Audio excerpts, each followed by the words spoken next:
Weapons are the common culprit in homicide cases. However, in the death of Conrad Roy, there was no assailant that broke into his home or kidnapped him or lay in wait in a dark parking lot. No one was there when he passed away who pulled the trigger, thrust a blade, or anything else. The only weapon that was considered was a simple text thread. Hi, my name is Lachey, and welcome to Unmasking True Crime Misdeeds, a show where me and my co-host Marie look back on tragic moments in true crime to paint the scene in a different light. We try to remember that these people were more than just characters in storybooks. They were victims of unforgivably heinous acts. Today, we look at the passing of 18-year-old Conrad Roy. It's an extremely atypical case. Because of this, it has gained national attention and was highly publicized. As we covered in the teaser, there was no weapon involved in his passing, and he took his own life. Yet some people wanted homicide charges brought against his 17-year-old girlfriend, Michelle Carter. So let's go ahead and get into the background to learn what unfolded to make people feel this way. Initial thoughts about this case is I'm really shocked that what happened to him wasn't because of a weapon that was used. And usually when we're going through true crime cases, there's always a weapon involved. And this wasn't like that. So it's going to be really interesting to share this story with you guys. What do you think? Yeah, I think this is one of those that speaks to how the internet and how technology is changing the world that we live in and the way things unfold. Conrad Henry Roy III was born September 12, 1995, in a small Massachusetts town. He worked with his father and grandfather at a family business, got his captain's license to become a commercial mariner, also known as a water transportation worker, and played sports in high school. Much like other families with out-of-state relatives, his family would occasionally visit relatives in Florida during the summer. From available information, Conrad's upbringing did have some rocky moments. Allegedly, he was abused by his father, and he was also dealing with the stress from his parents' divorce in 2012. According to his mother, Lynn, in an interview, she said that Conrad struggled with a lot of depression from 2012 onward. One of his friends had said that it appeared as if he had some sort of dark shadow that occasionally clouded him. After being put on medication for his depression, Celexa, and after a lot of time, Lynn thought that her son was doing better mentally. She thought that he had improved. He had future plans to go to college and study business. In fact, Conrad's mothers and sisters accompanied him to the beach the same day that he took his own life. In retrospect, they commented that nothing seemed out of the ordinary. There was a moment of perceived anxiety, but after a trip to go get some ice cream, his spirit seemed back to normal. On the outside, he seemed to be doing a lot better. However, there was another person observing Conrad's hardships and discussing them with him. When I hear that Conrad was hiding from his friends and family everything that he was going through, it doesn't surprise me. Like, I feel like a lot of young kids that go through many things, they don't necessarily know how to talk about it.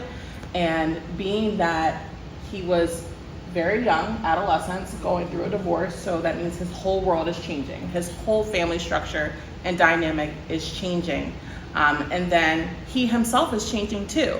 So I can imagine how if he's not catching his footing socially, how internally he may feel a certain way, but he'll project differently, and no one would be any wiser that he had on a mask. What do you think? Yeah, I mean, for me, I think this really hits home. And you think about being a teenager and the fear of being judged, whether it's by your friends, your family, and you see your parents going through all the stress of a divorce and adjusting on their own terms and really getting situated with their lives, and you don't want to add any undue pressure. So I think that also brings kids to an internal place of putting on a mask and just this facade to keep up with the ins and outs of life.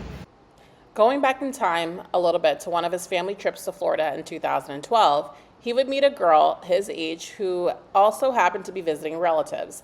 That girl was Michelle Carter. Though they would not see each other in person often, after this initial encounter, they would remain friends and would keep in touch via phone calls, text messages, and emails. Later on, after this meeting, Conrad attempted to take his own life. He was thankfully unsuccessful, and Michelle would talk him out of further attempts. However, in the summer of 2014, something changed. In 2014, 2 years after Conrad and Michelle met, Conrad was having thoughts about taking his own life again. Instead of talking him out of it, Michelle had a change of heart after a couple years. She began to view the relationship of some sort of twisted, real world Romeo and Juliet scenario. She thought it was a good thing to help him die. So when he started to tell her that he was having suicidal thoughts in July, she said he should do it. He should take his own life. Conrad was in a very vulnerable mental state after years of struggling with depression, and the instruction came from someone very close to him. On July 12, 2014, Conrad decided that he was going to follow that instruction. After telling his mother that he didn't plan on being home for dinner, which were the last words his mother heard from him, he drove his truck to a Kmart parking lot with a gas-powered water pump in the cab, and with encouragement from Michelle Carter, Conrad parked in a secluded area of the lot, turned his truck off, and turned the pump on inside the truck. The fumes quickly made him feel woozy and not very good. And throughout the entire sequence of events, Michelle was on the phone with him, encouraging him to continue to go through with taking his own life. Conrad even exited the truck at one point, seemingly with a change of heart. Even still, Michelle urged him once again to get back in his truck and follow through with what he planned to do. He unfortunately did as she said and got back in his truck. That night, Conrad did not come home. His mother texted several times asking where he was, and he would not respond. And within a short time, Conrad was gone. The start of the search for Conrad would begin with an unlikely source, Michelle herself.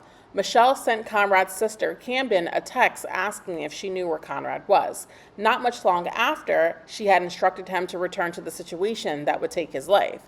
After receiving this text, his family did begin to get worried. They themselves wondered where their son and brother had gone. Okay, so we have just unpacked a lot of information here. We have Conrad's best friend at this point, Michelle, who went from really talking him out of this and being his support and his go-to person in times of need, now transitioning into a perspective of just go ahead and do it. Why not? And it really just, misery loves company. You have two troubled teens who are supporting one another who may not really think that there's anything wrong with suicide. Yeah, and I think it came out that she actually had mental health disorder and she was on medication as well. But I find it really interesting that she went from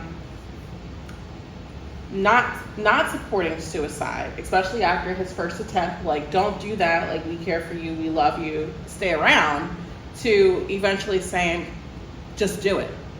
So I would have really have loved to understand what that shift was. Was she exhausted from being the support person? Was she going through a deeper struggle herself? Maybe what their conversations were.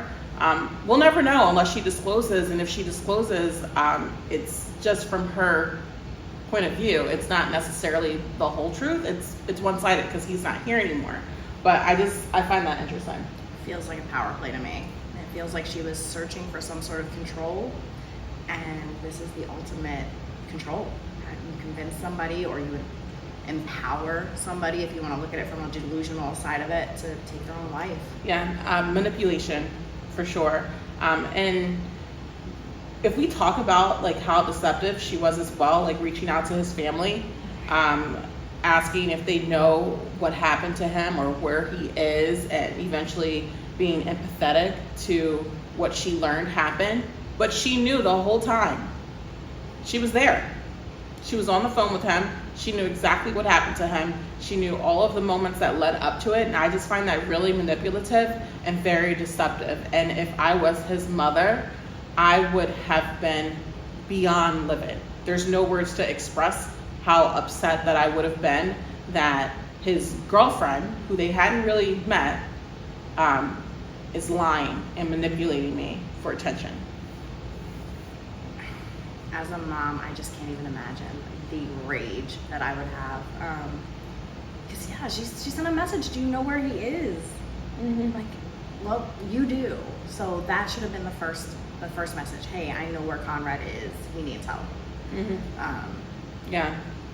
Really, I just keep going back to a power play, and manipulation is, a key part of that. And I really wonder, this is just me being nosy and curious of what her mental health struggles were that led her to this point in these actions. Yeah, so I had read and consumed other content that she actually didn't have a good friend circle, and the girls who she would talk to almost included her because she had stories of this boyfriend that she had and how she was assisting and aiding and supporting this boyfriend. And apparently she may have noticed that the more stories she had to tell the girls, the more they were interested in her. So that was just some content that I had came across. So it would be really interesting if that kind of contributed to why this happened. Eventually, Conrad's truck would be found in a Kmart parking lot. His sister was quoted as saying she had never seen her mother cry as hard as she did that day. And that pain from that moment is still just as visceral and heart-wrenching now as it was then. A son and brother who was adamantly loved had been lost. On the day that Conrad was found, at around 8 p.m., Conrad's mother received a text message from Michelle Carter expressing her condolences for the loss and that Conrad meant so much to her. She would go on to attend Conrad's funeral, sit in the front row, and weep alongside family and friends of his. Michelle Carter even went as far as to hold a fundraiser to honor Conrad in her town of Plainville. It's so upsetting to me that she inserted her way into the family's lives while they were grieving. That to me is very egregious, and it's very offensive when the family does eventually learn what happened to their son. It kind of reminds me of when Jodi Arias was inserting herself into the investigation. And it's kind of what tipped off the authorities that they needed to look into her a little bit more, which is exactly what happened in this case when they uncovered Conrad's text messages. They had them there in plain writing, the conversations that were happening between he and Michelle. And it was said that she had requested that he delete his messages before he passed. Yeah, I read that. I missed that. That happened. So she knew from the door what she was doing was wrong. Just further solidifies my distaste of this situation. Because if you didn't think anything was wrong, there'd be no reason to delete the text messages. You knew, or she knew, not you. Don't do this. Not me. But she knew that she was doing something wrong. Otherwise, there's no need to delete text messages or proof of her involvement, her engagement. And then, like you mentioned, for her to go and sit beside the family and grieve, I'm a firm believer that two things can be true at one time, and that you can be the catalyst of a situation in this case and also grieve your friend.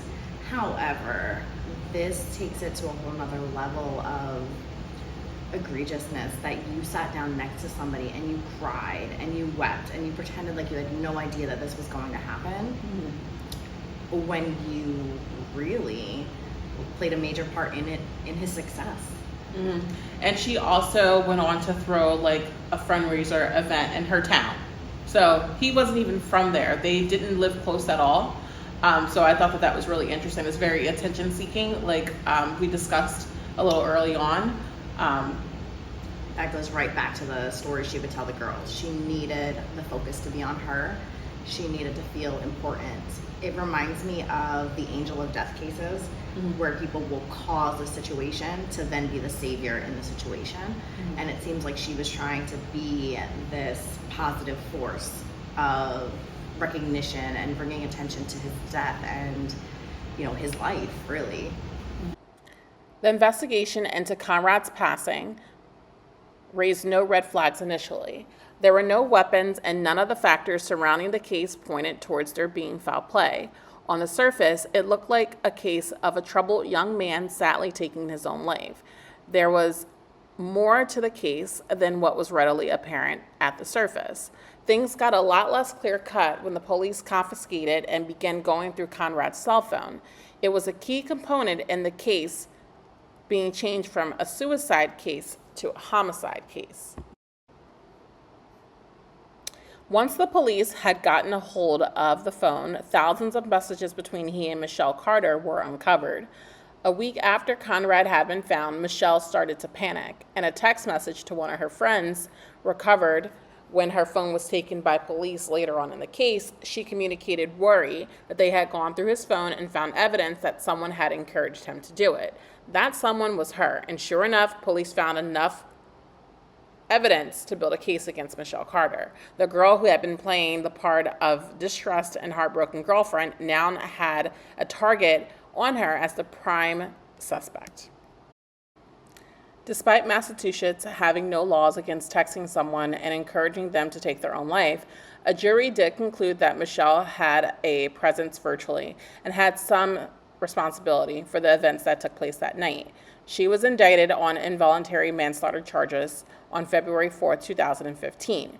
Her trial would not begin for another 2 years. It was preceded by a lengthy period of appeals and legal proceedings attempted to clear both her name and reduce the charges. The day before the trial began, Carter waived her right to be tried by jury, instead choosing to put her fate solely into the hands of the judge. This was a legal move advised by her lawyers, who did not think the text would hold up well with a jury.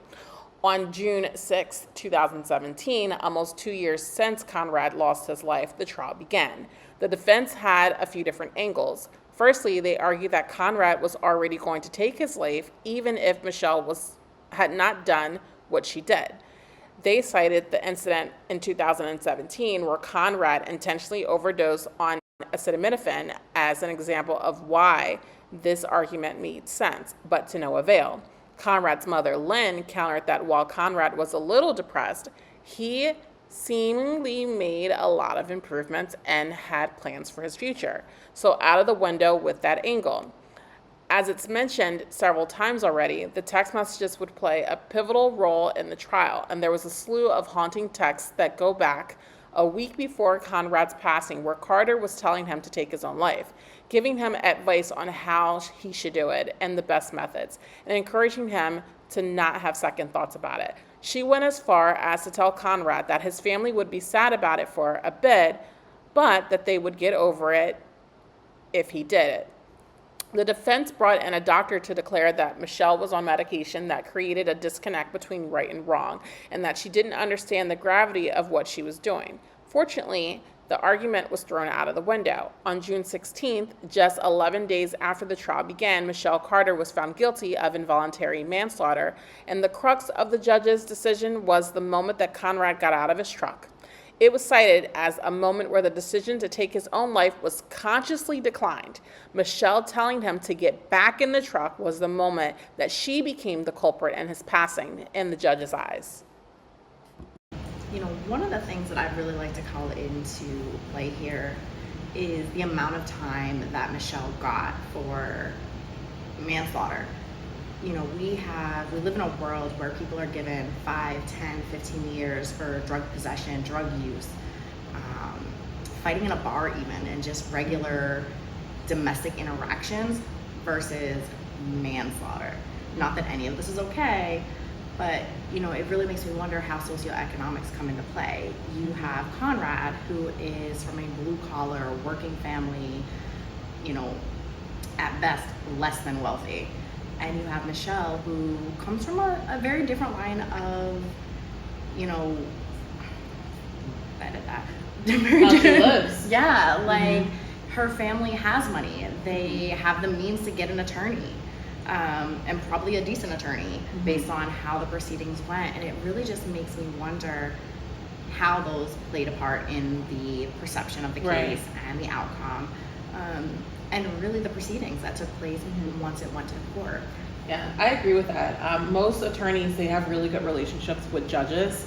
And for her to have the attorney that she had, it makes me wonder what kind of associations he may have had and leveraged to make sure that her perspective was weighted heavier than what had actually happened and took place.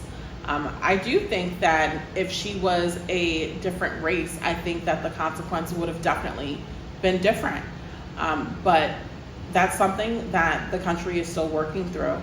So it'll be interesting to see if there's a similar case in the future, what happens between those individuals and the legal system. I think that is a big factor, even though in 2024 it shouldn't be. Carter would go on to serve much less than the 20 years that was possible under Massachusetts state law for the charge. She would serve less than 1 year in prison, followed by a similarly short parole sentence. Her prison sentence began in February 2019, and by January 2020, she was released from prison. As of today, Michelle Carter is presumably a free woman. She has stayed out of the public eye for the most part, likely changing her name and maintaining a low profile. Unfortunately for Conrad's family, they don't get the luxury of moving on. This case is one that many people have strong opinions on. It was thought that it would change how the legal system prosecutes encouragements of self-harm and suicide forever. Some find it appalling that Carter was charged at all, since the only thing she did was send text messages. Others remain headstrong that Carter played a crucial role in the events that transpired. Despite your own thoughts, the loss of the young man in such circumstances is tragic, and condolences for the Roy family for the loss of Conrad are definitely owed. Thank you for stopping by to learn about this case. Though the circumstances are grim, I'm glad that you took the time to be here and learn a little bit about it. If you learned something or enjoyed this episode, make sure to like and subscribe and turn on the post notifications to get a heads up when a new episode is up. Tell me what you think about this case in the comment section down below, and let me know if there's another case that you would like for me to cover. I'm Lachey, and I'm here with my co-host Marie. Stay safe, and I'll see you next time.